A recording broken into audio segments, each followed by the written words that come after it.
Enabling the on-screen keyboard on your Windows PC allows for tablet mode use, which is useful if a physical key malfunctions, ensuring productivity. Fortunately, activating this feature is quick and easy, and we can show you how in this video.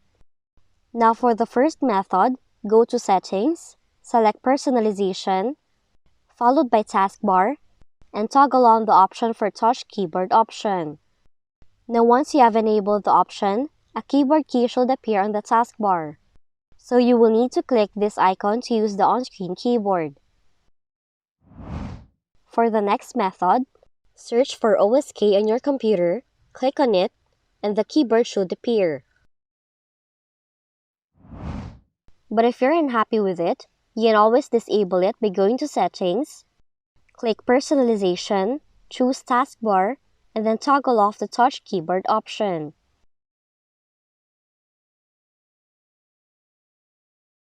And that's all there is to it when it comes to enabling and disabling the on-screen keyboard on your computer.